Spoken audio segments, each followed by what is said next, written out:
berbicara masalah teh, yang ini Bu Malik, ini sebenarnya sudah bisa dipanen. Kalau yang ini kan sudah pernah dipanen yang ini, kan? Nah kalau yang ini udah bisa, itu pun kualitasnya beda. Yang pucuk sama yang daunnya agak lebar.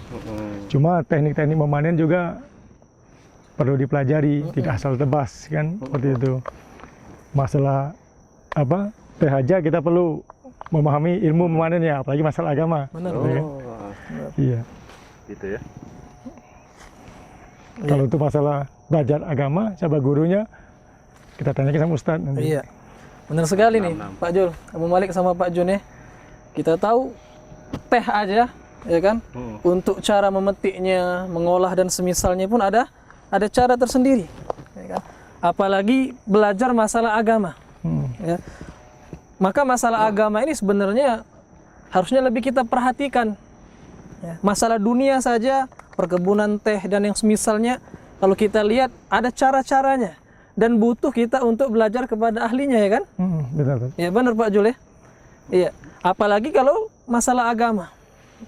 Cuma memang sangat disayangkan akhir-akhir ini, ya, kebanyakan orang-orang ini belajar agama agak bermudah-mudahan. Ya, agak bermudah-mudahan dalam artian mereka cari gurunya, ya, cari guru kadang-kadang ya asal-asalan. Padahal kata Pak Jul tadi ya kan, masalah teh aja kita harus tahu ilmunya. Ya kan, tahu ilmu kemudian ya benar-benar sesuai sehingga hasil yang kita dapatkan itu maksimal. Ya.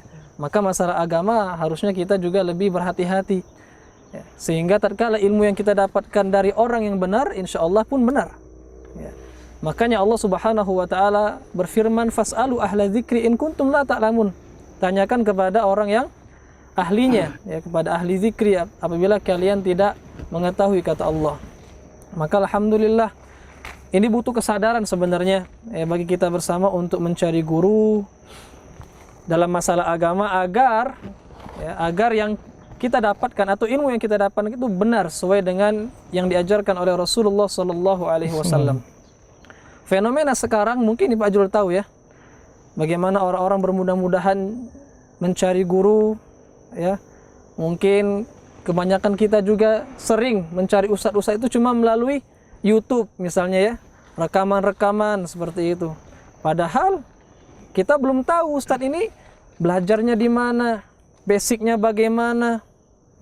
Akan tapi ini musibah sebenarnya kalau kita lihat di akhir zaman, tatkala kaum muslimin bermudah-mudahan dalam mencari guru.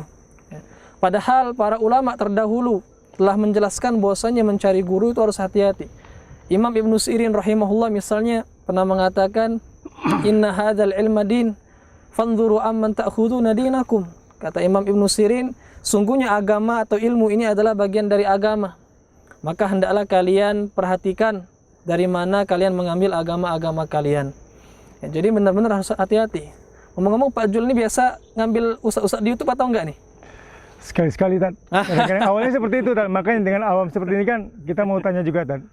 Kaidah-kaidahnya apa? Tips-tipsnya lah, Tan. Bagaimana cara mencari ilmu, guru itu seperti itu? Iya, benar-benar. Pertama yang harus kita ketahui tatkala ingin cari guru, ya kita harus tahu guru ini basicnya apa.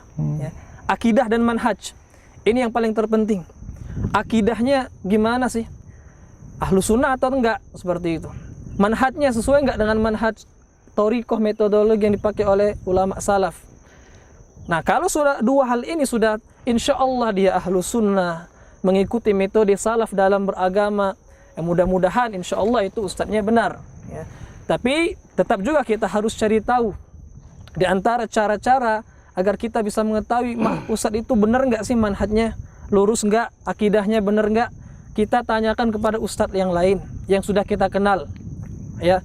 Kan insya Allah kita sudah mengenal ustadz-ustadz kita, ya, ustadz senior kita pun banyak di Indonesia, alhamdulillah ahlus sunnah. Kita kenal Ustadz Abdul Hakim, ya, bin Amir Abdad, kita kenal Ustadz Yazid bin Abdul Qadir Jawaz, kita kenal ustadz-ustadz yang lain, Ustadz Ali Musri, Ustadz Arifin Badri, yang bisa kita jadikan rujukan untuk kita bertanya kepada ya dai-dai yang sekarang itu ya bak jamur di musim hujan. Artinya benar-benar banyak sekali dai-dai yang bermunculan di YouTube kah itu, alhamdulillah, ya, di rekaman-rekaman yang lain yang mudah disebar-sebar. Nah, makanya memang ini cara agar kita benar-benar bisa mencari guru yang sesuai. Seperti itu akidahnya Ahlus Sunnah, manhajnya manhaj salaf seperti itu, sehingga tatkala ilmu itu kita dapatkan benar. Karena masalah agama sekali lagi harus kita perhatikan bapak-bapak sekalian ya, Pak Abu Malik, Pak Jul dan juga Pak Jun ya, sehingga memang kita akan selamat dunia akhirat. Karena masalah agama ini masalah akhirat. Kalau kita ke dokter aja nggak mau salah dokter, Pak, ya kan? Kalau salah dokter akibatnya fatal, Pak. Padahal fatalnya cuma dunia nih. Badan kita salah suntik mungkin ya taruhlah paling parah kita mati. Ya, sudah di akhir kita nggak apa-apa. Akan tapi masalah agama kalau salah pilih guru sampai di akhirat, Pak. Ya, di akhirat. Maka dari itu hendaklah kita harus hati-hati mencari guru. Jangan asal-asalan, jangan cuma gaya bicaranya yang bagus, cuma gara-gara hafal Quran ya banyak, hafal hadis banyak, padahal metode yang dia gunakan bukan metode salaf. Akidahnya pun kadang-kadang bukan akidah Ahlus Sunnah. Iya, mungkin bisa Pak Jul pahami ya Bang Malik ya. Nah, untuk agama ini makanya hati-hati. Jadi kalau mau YouTube ya kita nggak melarang, silakan buka YouTube, tapi ustadz-ustadz yang kita kenal aja kan banyak ya.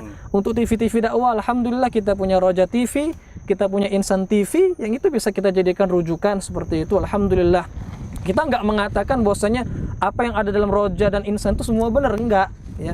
Insya Allah kebenaran itu bisa kita dapatkan dari mana saja. Cuma masalahnya tatkala kita belajar agama, ini butuh penyaringan, karena ini masalah akhirat kita. Sebagaimana kata Imam Ibnu Sirin tadi, lihat dari mana kita mengambil agama. Karena kalau salah mengambil sumber agama, tentunya binasalah kehidupan kita dunia dan akhirat. Ya, seperti kita katakan tadi, urusan dunia saja harus selamat, harus ada cara dan ilmunya. Maka masalah akhirat pun harus benar-benar sesuai yang diajarkan oleh para ulama salaf terdahulu. Ya, mungkin ya dengan ini kita bisa memahami sedikit lah ya tentang cara mencari guru yang benar, sehingga benar-benar kita sekarang lebih berhati-hati untuk mencari guru. Ya, seperti itu, jangan sampai asal-asalan. Dan ingat ya Bapak sekalian, kalau mau cari guru itu ya tadi tanyakan kepada ustadz terdekat yang kita kenal. Ya, kalau kita sudah tahu, silakan diambil ilmu dari mereka. Ya, ingat ilmu itu bukan retorika sebagaimana yang kita anggap atau sebagian manusia menganggap. Seakan-akan mereka menganggap orang yang penyampainya bagus itu yang sudah dijadikan ustadz, yang berhak dijadikan guru. Tidak. Makanya ini termasuk celaan sebenarnya kalau orang cuma pintar ngomong tapi dia nggak paham agama. Ibnu Mas'ud pernah mencela, ya, pernah bertanya kepada para muridnya, kaifa bikum idza kasura fihi khutabaukum wa qalla fihi fuqahaukum. Bagaimana menurut kalian kalau seandainya akan datang zaman yang mana banyak orang yang pintar ngomong tapi ahli ilmunya sedikit. Nah, sekarang kita nampak banyak orang bisa ngomong tapi ilmunya sedikit. Ya. Nah, maka ini sekali lagi buat bapak-bapak sekalian, kalau mau mencari ilmu hendaklah hati-hati seperti itu, jangan sampai kita salah pilih dalam mencari guru. Insyaallah bisa dipahami Pak ya. Insyaallah. Ya, ya, mudah-mudahan lah untuk berikutnya kita bisa benar dalam mencari agama kita. Nah, ya mungkin. Jazakallah khairan. Ya, barakallahu fiik. Assalamualaikum. Waalaikumsalam warahmatullahi wabarakatuh. Mengerikan sekali ya. Itu salah sampai salah dari guru ya.